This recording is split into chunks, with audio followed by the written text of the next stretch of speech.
Hey there, I'm Lance and I'm a gamer. And I'm Sam and I'm a non-gamer. We are Love to Hate, where we help gamers find great games to play with non-gamers. And today we're taking a look at Gnomadic Gardeners by Fervent Workshop.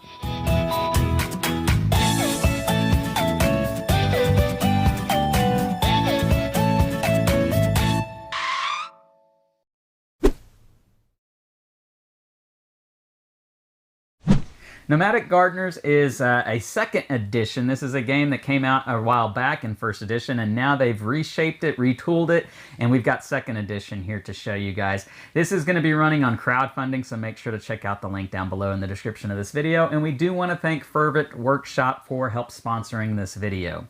Now with this particular game, it is a game in which you can play either by yourself in a solo mode, or against another person, or with another person. That's right, you can play solo, competitive, or cooperative with this particular game.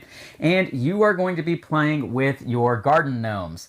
Hence the play on words with the name here, Gnomadic Gardeners. And what you'll be doing in this game is you will have a hand of cards that you will be using to play on particular tasks. And you'll be doing this simultaneously with the person you're playing against, or with, depending on what mode you're playing in. And it's whoever is able to complete that task first, depending upon how many task hours you've dedicated for this particular round. Whoever is working more hours is not going to be able to complete the tasks first, and you'll be dependent upon what tasks are still available to you after the first person has already played their cards. So there is a little bit of luck involved depending upon what the other person is doing that is going to determine what you're able to do on your turn. And when you complete tasks, you score points. It's that simple. This is not a hard game to understand, but it is about reading the other person and trying to figure out what they're going to be doing on their turn. Now you do have animals that you can gather along the way, and these animals are going to help you with your tasks, either giving you extra bonus points each turn, or letting you complete tasks that the other person has already done, or letting you to deduct the number of hours that you're dedicating to whatever tasks cards that you've played for that turn. All in all, in this particular game, it is a race to 77 points. Either you trying to beat the game itself in solo mode, you trying to beat the other person, or you both working together to achieve that goal in so many turns. So Sam, this is a really simple game, right? You're playing cards. The cards you've played, you pass to the other person. Yeah. You get the cards that that person has played. So you're constantly swapping cards, and it's a small set of cards. So you quickly understand what all the cards are in the game. And it's a matter of knowing what cards I can play right now, but I know that you're going to get those right back. So there's some strategy involved with that aspect. And then the tasks just constantly changing. What did you think about this one? I thought it was really good. I thought I had a strategy at the beginning. I was finding, trying to use one card. So choosing whichever one I could make with one card. But quickly realized that that wasn't going to work out because I was only giving him one card and I was getting all the cards back. And he had one of the animals that allowed him to get points. If I had fewer cards than her, and I was getting these points over and over. So that really messed up pretty quick. Yeah. But I got a pretty good lead, and then he came behind and ended up winning the whole thing.